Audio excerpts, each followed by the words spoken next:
Sure. Welcome, everyone, to the American Marketing Association Pittsburgh's Collegiate Conversations series. The series is sponsored by the Roland School of Business. I'm Doreen Saletti, and I'm Director of the Marketing and Sales Program there at the Roland School of Business at Point Park University, and I'm also the VP of Collegiate for the American Marketing Association Pittsburgh chapter. The American Marketing Association is the essential community for marketers in the region. No other organization provides more ways for marketers and academics to connect with the people and resources they need to be successful. So we encourage you to visit the AMA Pittsburgh website and join us. There are a lot of exciting activities and initiatives going on. Today's session is Harnessing AI in Marketing and Sales. And we are so excited to have RJ Thompson and Shannon Gregg with us today. We know that artificial intelligence is impacting organizations and it's creating opportunities from tech stack to business decision-making to customer engagement. So in this session, we're going to talk about how AI is impacting marketing and sales. For those of you who don't know RJ, he is manager of multimedia and digital strategy for the University of Pittsburgh. He's a creative strategist for Plus Public, an award-winning marketing and graphic design professional, and former president of the AMA Pittsburgh chapter.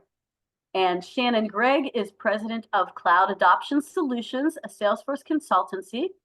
She is also an adjunct faculty member at Point Park University in marketing and sales, as is RJ. So it's very exciting to have my colleagues Shannon and RJ with us today. So let's get started with our session.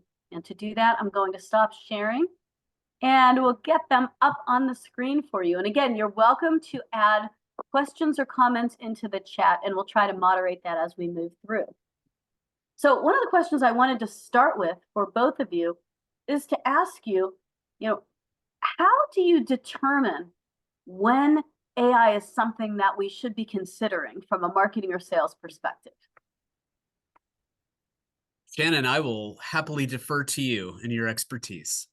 Yeah, I think when you're thinking about where do I get started with AI, that's the question that most people are getting stuck on, right? It feels so gigantic and nebulous that they don't know where to start. And I think a lot of times start by treating AI as a young, inexperienced intern. So what is something that you could hand off or delegate to a young, inexperienced intern? Somebody who's really eager, probably knows a lot, but can't necessarily apply it. So, a lot of people think about ChatGPT when they're thinking about AI or other generative AI. There's loads of them now.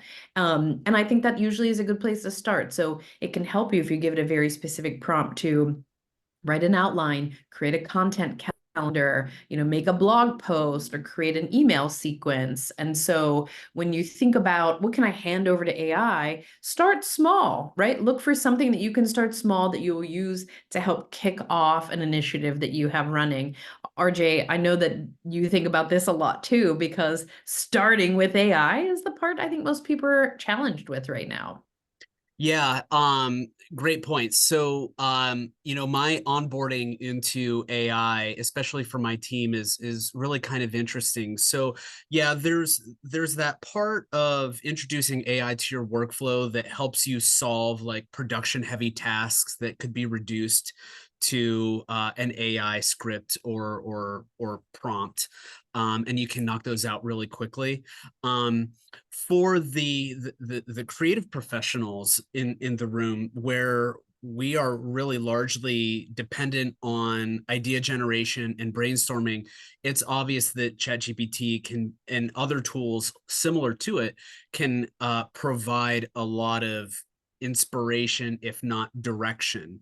But when I introduced it to my team, I wanted them to use it as a tool in their toolbox and not as a total solution to a problem. So, for example, ChatGPT, I had suggested have ChatGPT do math for you. Use it as a calculator. And then let's use it to break down marketing analytics.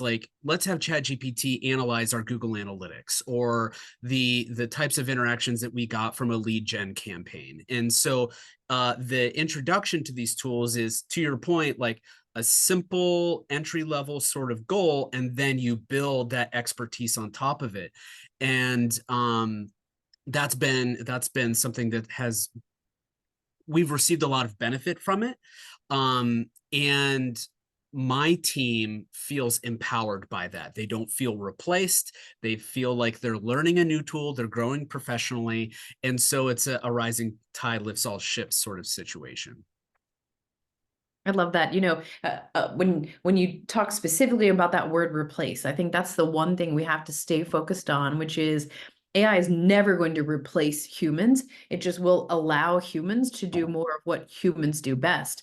And if you think about the automation craze that happened, 4 to 7 years ago, where people were looking specifically at campaigns with next best action, thinking about how we looked at automation and thought, whoa, automation is going to take over. What am I going to do? AI is not too much further away from that, where we say, what are the sort of rote sort of activities that you can define and put out? And I love what you're saying, RJ, about the math. I am constantly asking ChatGPT to do math for me. What's a 20% year over year? If we know that we have a 30% win rate, how can we back that all the way up to top of pipeline, top of funnel? And it does do such a great job at that. And I love that you're underscoring, we're not replacing, we're enhancing. Yeah. And I know many of you, Shannon, Doreen, yourselves included, I know many of you have heard this anecdote of, AI is not going to replace you, or people entering the marketing field, design field, like they're not going to get jobs because of AI. It's when you embrace these tools, it gives you a competitive advantage in the marketplace. I feel like that is such an operative and lesson that needs to be understood universally, because it's absolutely true. I've done a presentation on an AI project I did called the Key Work, and the Key Work was all about using ChatGPT to stimulate creative thinking.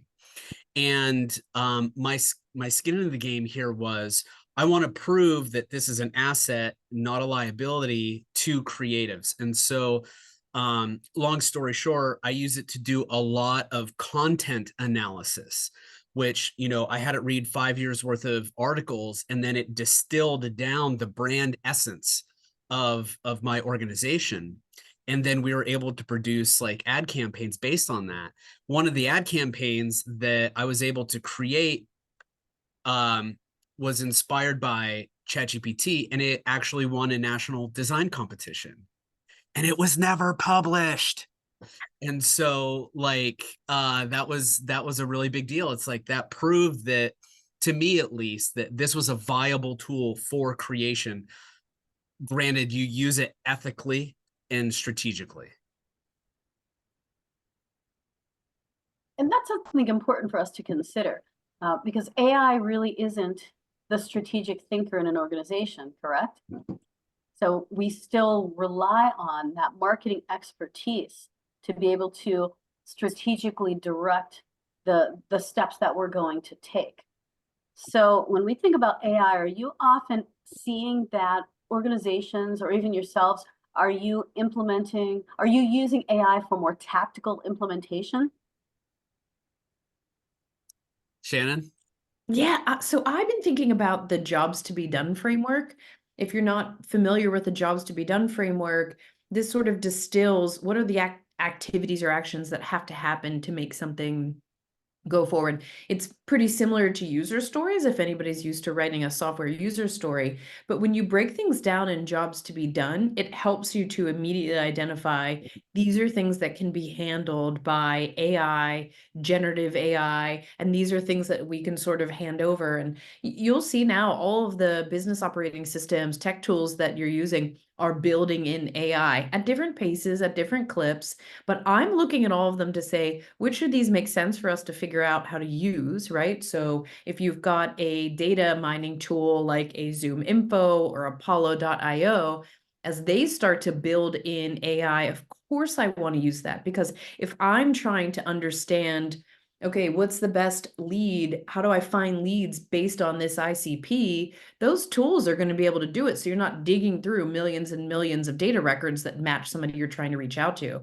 And so I think when you're starting to think about where to launch AI, again, it goes back to that AI readiness. Understand what the jobs are to be done and find the ones that you can quickly say, this will be a quick win for us. So we can immediately give this to AI and then either carry it further or trust that it's going to do what's best for us.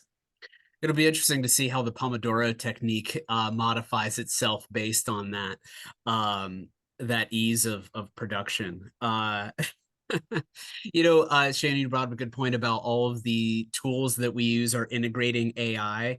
I love seeing that, even though the results absolutely vary. Hmm.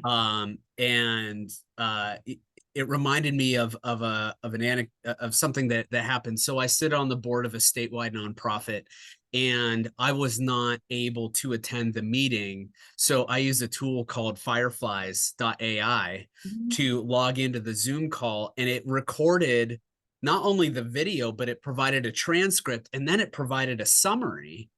Um, and I'm like, oh, this is great. Super efficient. I just saved like an hour because I got to finish other tasks. And then I got a message from the board president that's like, whatever you did, you freaked everybody out. Like, you cannot do this ever again. And I'm like, I didn't even know it turned on. And more so, like, why weren't you suspicious of something called fireflies in your Zoom call? Right. So like there's this barrier that for some people, like there's an educational point to this that, there's a void there that we need to fill and account for. But like I saw earlier today, like Canva, for example, has an AI tool built into it. I've used the AI tools in Photoshop and in other creative applications, and the results are always mixed. And if you use AI to approach like the perfect utopia of problem solving and solutioning, you're never going to get there. That AI solution really needs to be has to have a foundation of instinct to it. So like it's actually a good thing that you're using it to cut down on production heavy tasks, because you can still have instinct built into whatever it produces, and then ultimately you choose what is exported into whatever deliverable in the public, etc.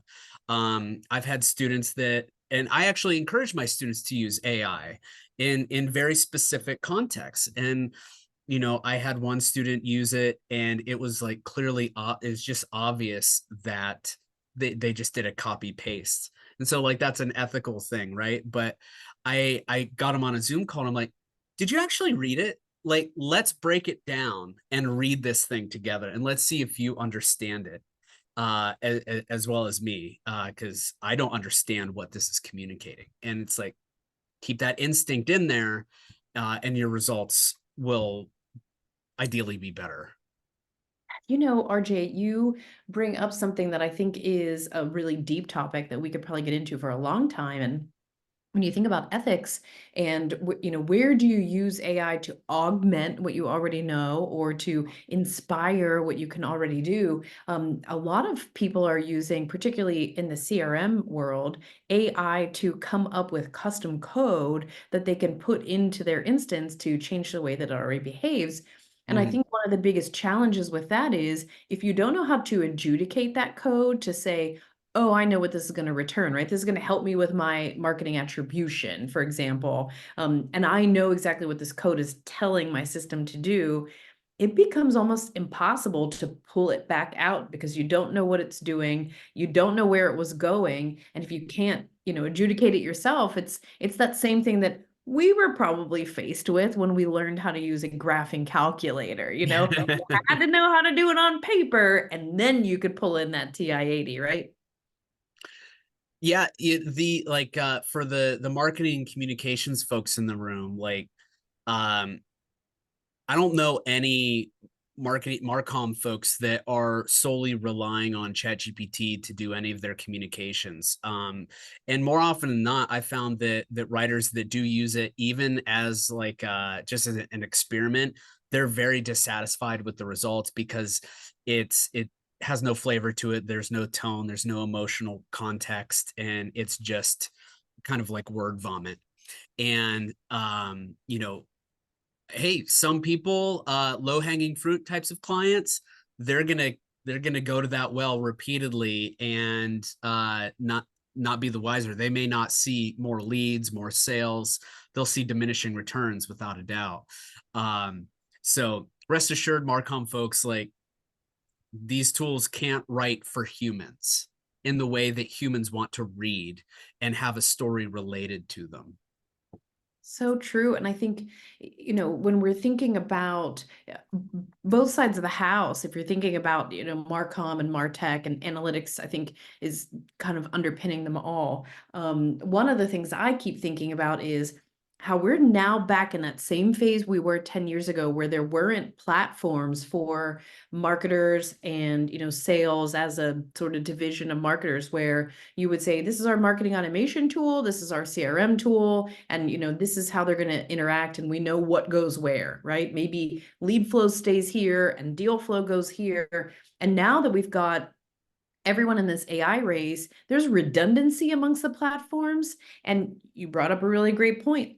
They'll produce different results. And so I think one of the things that organizations are trying to think of, and that's, schools, colleges and universities and industry, how do we come out with regulations that say, here's what's acceptable and here's what isn't, here's what stays within our brand standards and here's what doesn't, and here is the system that makes the most sense based on what our outcomes potentially should be. Sorry, Doreen. No, go, keep going. I was gonna say, I don't know if any of you are paying for like a pro version of ChatGPT. I use ChatGPT 4 to make my own GPTs, and I have one that I've trained to speak like me, and based off of my writing, and I have one that actually helps me do grading. And specifically, like when I'm grading design work, there are a lot of repetitive phrases that I use to describe, like, here's what you should do here. And so like I can use it as recall, like bring up the definition of this particular phrase, and then I can just copy and paste it. And so that's been like one of those production heavy tasks that has been really useful. But there are a lot of tools out there, Shannon. To your point, last I checked, there was like over 12,000 different AI tools.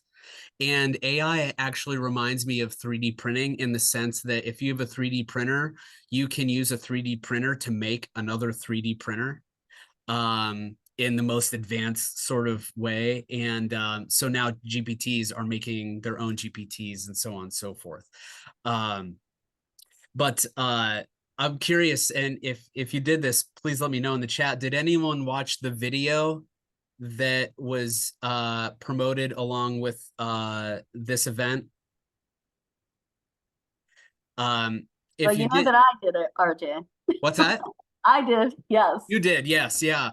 If any of you happen to have seen the video, that video was generated entirely by AI. So it was me talking, it was my face, it was my voice and everything, but I never recorded that in reality. And so Shannon, the thinking was, I wonder if I could use deep fake technology to create a lecture. I'd still have to do the work. I'd still have to write the lecture, but like, what if I'm sick or something? I can use the tool to do the lecture. And if I have any CCAC students in the room, I've actually tested that in your classes. And you may find that I am not as monotone and dry and direct as I am in reality. So surprise.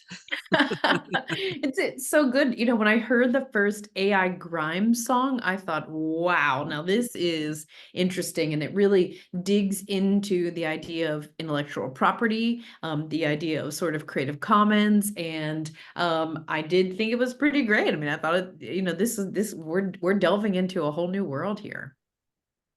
last point on that, and then Doreen, you can tell us to shut up. But I'm really loving AI tools that extract certain instruments out of songs. So like if there's like a particular song that you love and it's really layered with, with drums, guitars, bass, maybe there's a saxophone or whatever, it can extract the individual elements out. And then, so if you just want to listen to that piano sequence, it's there and it's like, it's perfect. I love that.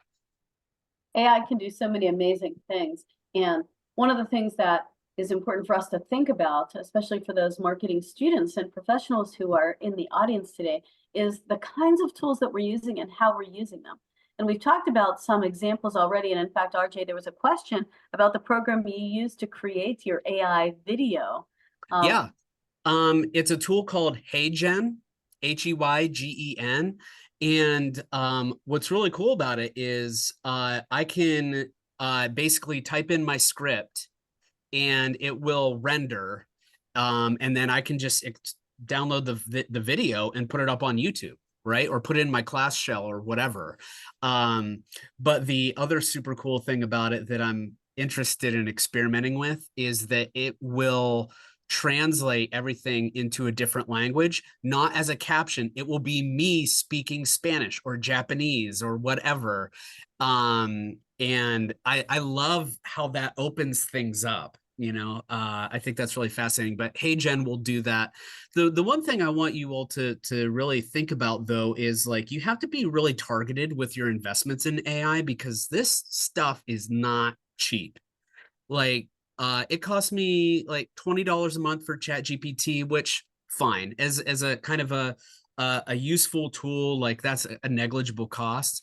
But like with HeyGen, it's like a $30 minimum, and then you have credits. It's basically 1 credit for each minute of video.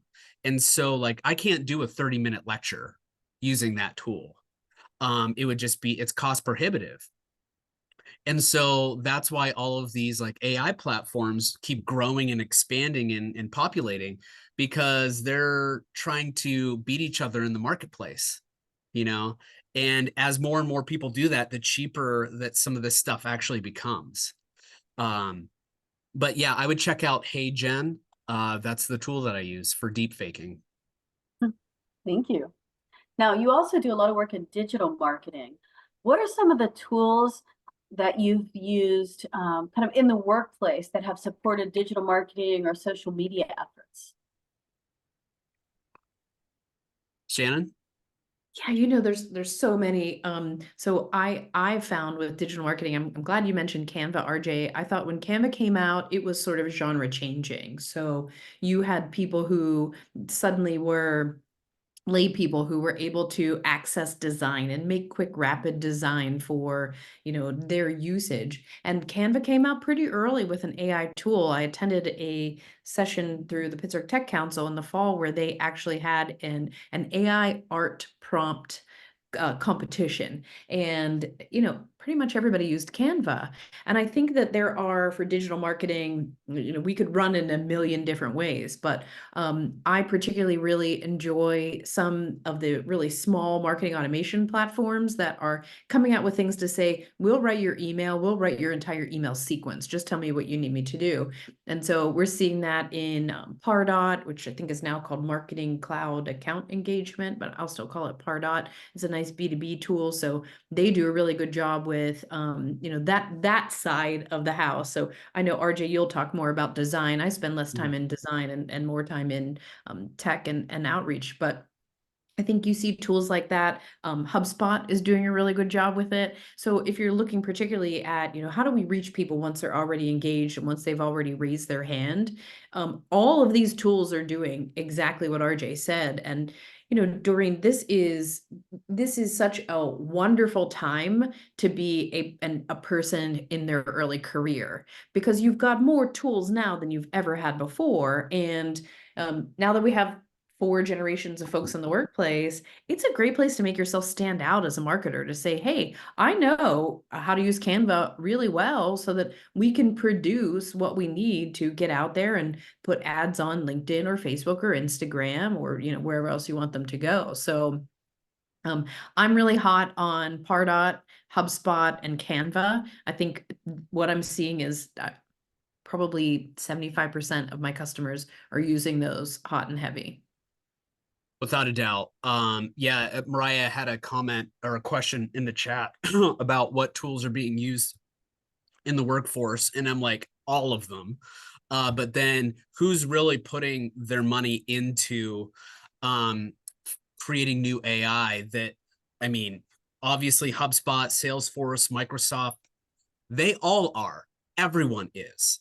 And they're all competing against each other to get the better tool. I know Microsoft has a lot of investment in OpenAI and ChatGPT and Copilot. Um, and so that's only going to grow and expand exponentially. Shannon, you brought up a good point about all of these new tools being available. We're in like it's like we're in another digital frontier. And all of the students right now that are in undergrad or graduate school, like learn these things, at least learn about their existence or how they work in a general sense, because they are going to be more a part of your careers than they are of ours. In fact, there are many folks that work in universities that are like, oh, that's so cool that AI does that. We will never adapt that here. Okay. But there are some folks that maybe don't have the technical literacy to even understand how it works. And so investing yourself in that now is going to really make you like a very attractive candidate, be it in using AI for design or marketing or communications or everything.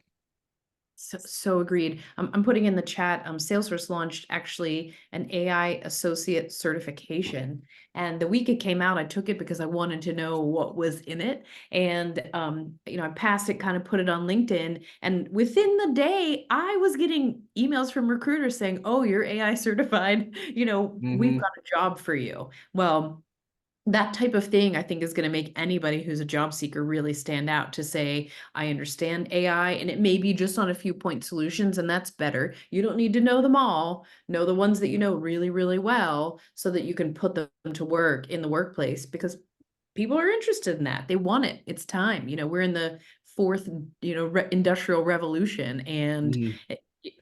I think we even see people are doing their first phone screening with AI. So you're doing your initial phone screening with a bot. So the expectation is there. It's not a nice to have, it's a tell us how much you do have. So folks, read between the lines. What we're really telling you is start an AI company. Get that MVP out there, minimum viable prototype, get some funders, sell it, go relax on a beach. I read a story that a guy created an app using AI, did no coding himself, and sold it within 3 days. So I think the potential is out there, but it's just one of the things that you have to familiarize yourself with now. I think there's not a long runway for this. So when we think about that and how maybe ubiquitous AI is quickly becoming, what are some recommendations you have, especially for the students out there, in terms of getting familiar with AI? What are some of the things that you'd recommend? Are there any particular, Shannon, you mentioned Salesforce AI certification. Are there other tools that offer certifications? What might be a potential path for the students?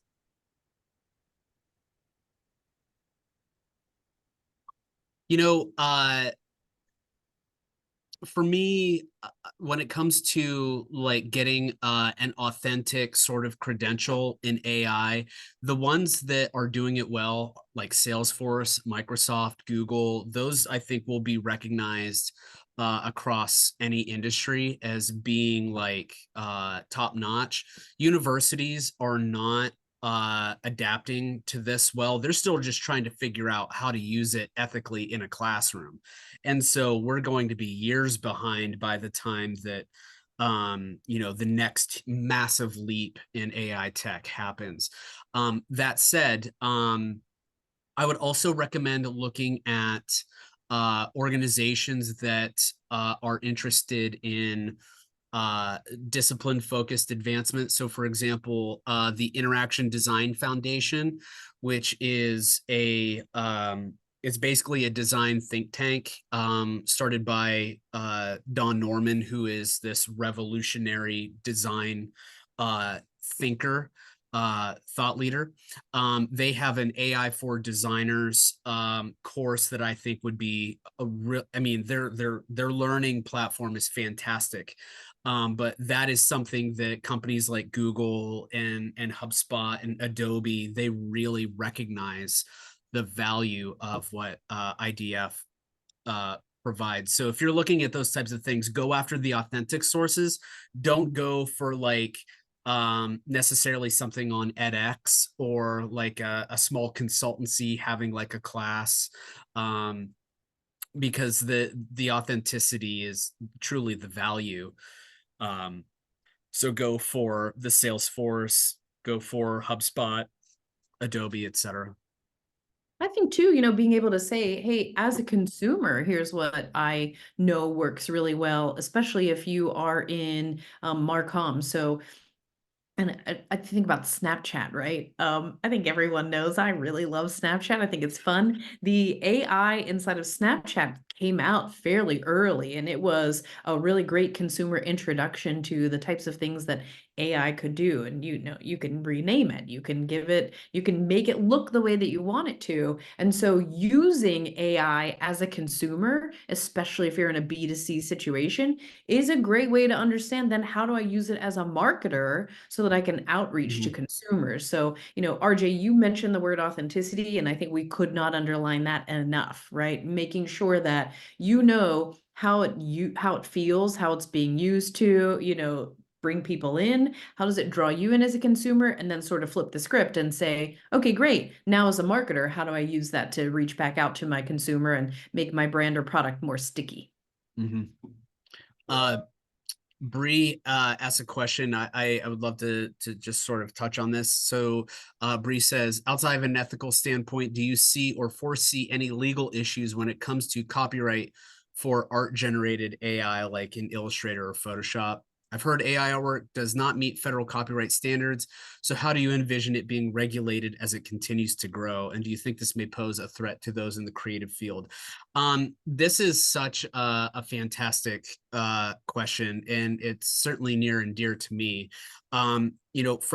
From the creative professional perspective, especially if you're in school, like you see these tools just being able to produce these things very, very quickly, and it kind of takes the wind out of your sails a little bit. Like, why should I put all of this effort into creating something new and original and fresh, which are key points here, when an AI tool can do it for me? And along with that, I always recommend to my students to immerse yourself in your target audience. You need to know them better than they know themselves.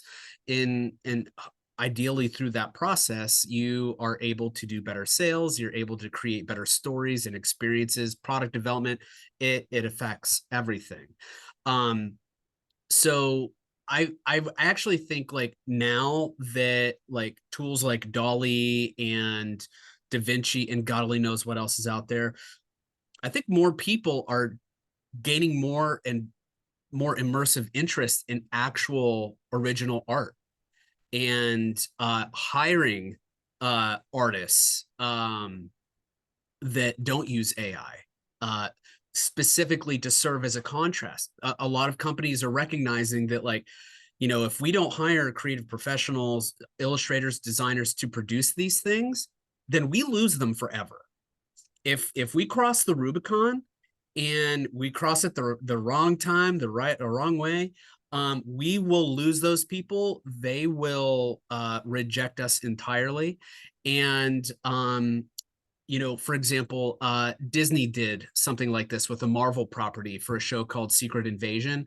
They used AI to produce the opening credits, and the artist community just went nuts because Disney is this global conglomerate that they can afford anything a million times over, but they opted to choose AI, and their whole premise behind it was, well, thematically fit within the context of the show. And while I don't begrudge them that, it's just like, well, you could have still hired a team of artists to create something profoundly better that still fit within that theme.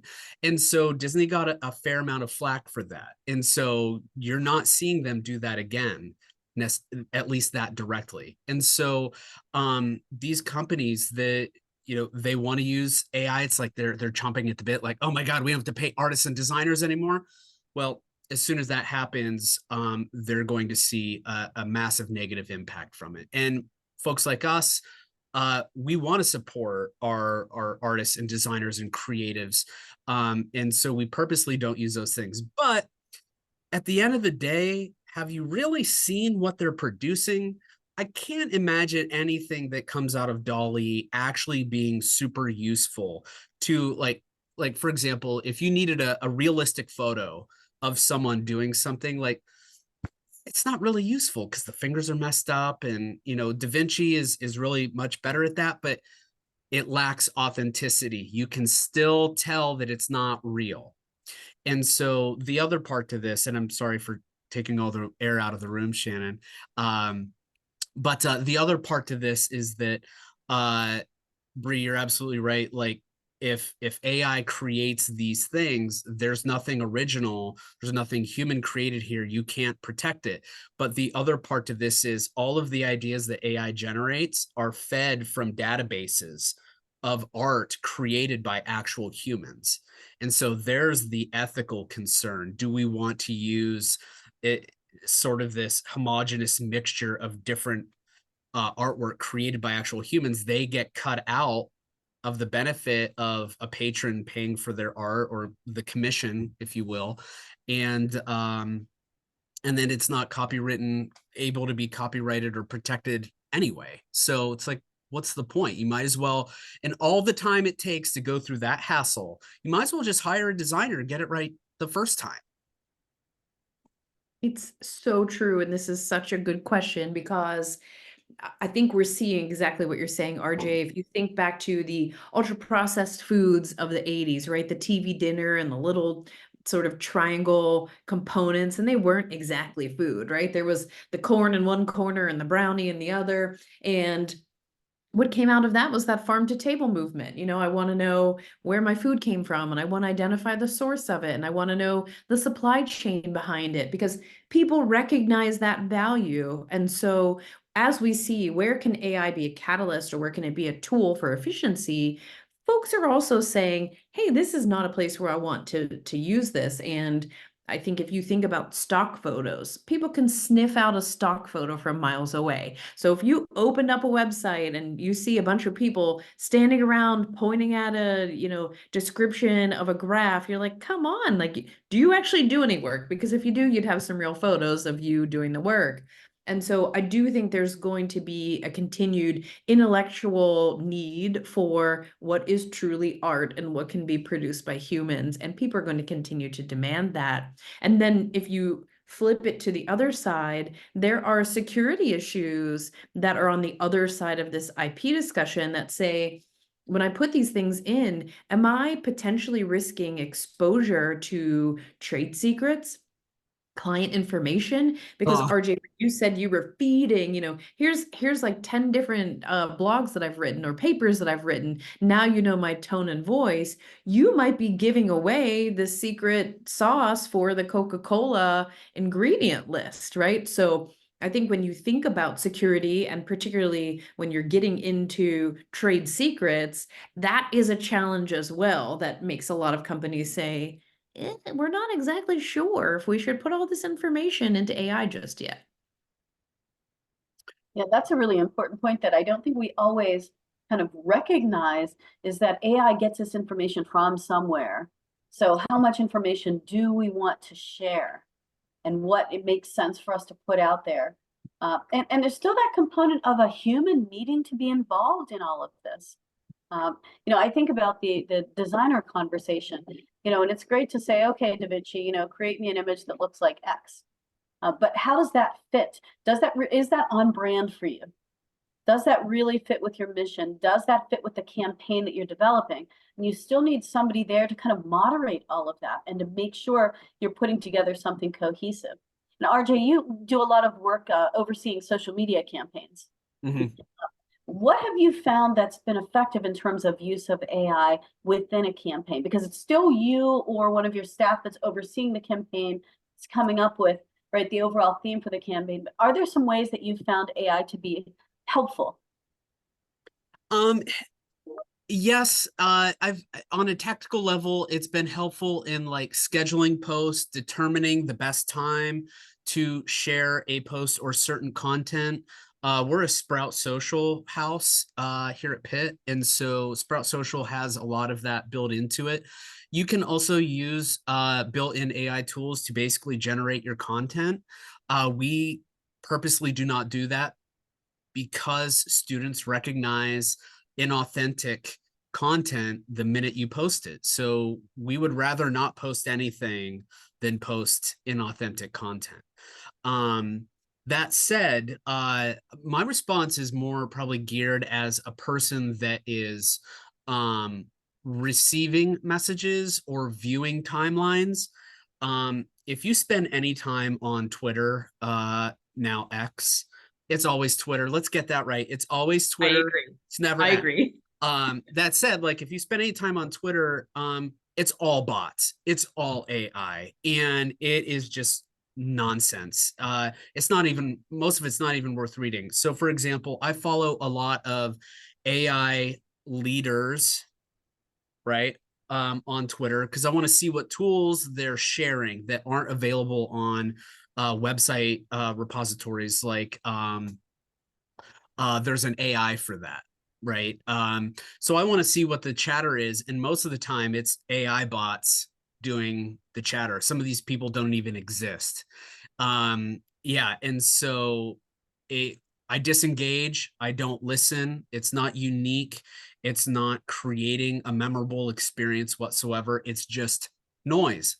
It's homogenous noise. And so I don't personally find AI right now being super effective with content generation on social media.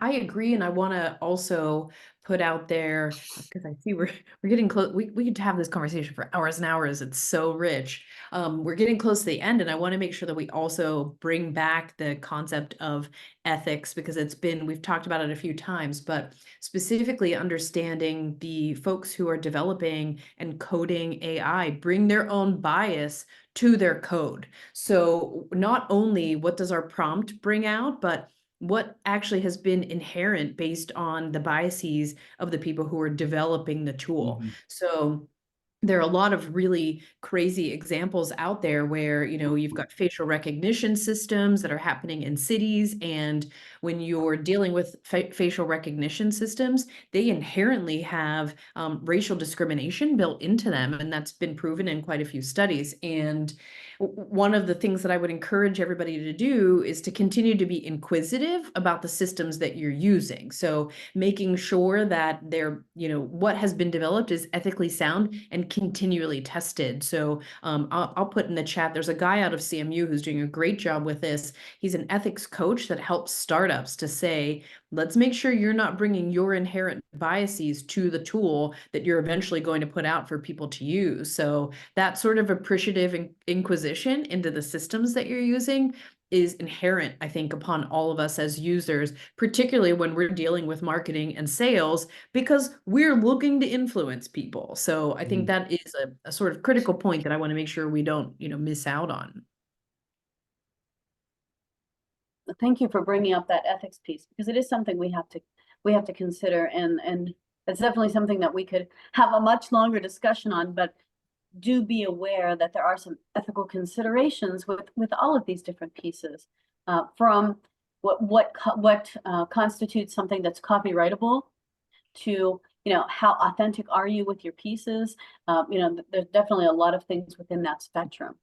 Yeah. So as we get closer to the wrap up of our session, what tips or reminders would you like to leave with students today? What should they really make sure they're considering related to AI as they continue with their education and, dip their toes into their future career? Shannon, I'll happily defer to you. Okay, well, I'm sure all of you, your brains are firing, all of your synapses are firing because we've just given you so much to think about. And the one thing I will tell you is not an AI tip, it is a human tip, and that is don't let overwhelm keep you from trying it out. So try a little bit of it. Say, hey, here's a place that I want to start to use AI, and look for guidance if you want it. RJ, Doreen, me, folks beyond the three of us, we're willing to be your soundboards as you start to think, how do I use this as a way to augment my availability as somebody who's got really great skills in the marketplace as a marketer? So, don't be so afraid because we've just thrown so much at you that you move into paralysis. Pick something that feels a little interesting and try it out. So if that's Canva, if it's ChatGPT, go for it. Play around with it, see what it feels like, and just let yourself have a good time with it. Don't be afraid of it, embrace it. Here, here. And yeah, I would say to supplement that, experiment, take calculated risks, make up, invent ideas for why you need to try these different things. Patrick Patterson, who's the CEO of Level Agency, he is always talking about AI tools like every single day on LinkedIn, something new. And he's bringing his cumulative aggregated experience in AI to his agency. And not only is he able to create better dividends and more opportunities for his clients, but he's establishing himself as a thought leader. And folks like you, should be attracted to that because he's looking at the future of advertising, the future of web design, the future of nearly everything. And that's the kind of employer that you want to work for, that should resonate. But not only that, like, let's say you get your foot in the door, you get an interview, you want to be able to talk to someone like him one-on-one and stay at pace, right? So there's that, but then also like, I would really impress upon you, like, figure out ways to use these tools. And I put a link in the chat for, there's an AI for that. You can literally type in whatever, like video or story, and it will spit out a million different tools for you. That's my main source. And anyway, try to think about how these tools can influence and enhance your creativity, because at the end of the day, like, if you're in marketing, your creativity, while it manifests differently from designers, it is still there. And that is going to lead you down so many different opportunities and points of success. And so if you're able to use these tools in a creative way, like I did with my keyword project, then you're basically saying, I'm thinking obliquely. I'm thinking, if everyone's zigging on the content generation with AI, I'm going to zag and have a completely different experience with it. And you'll see a lot of great returns from that. So experiment, fail forward.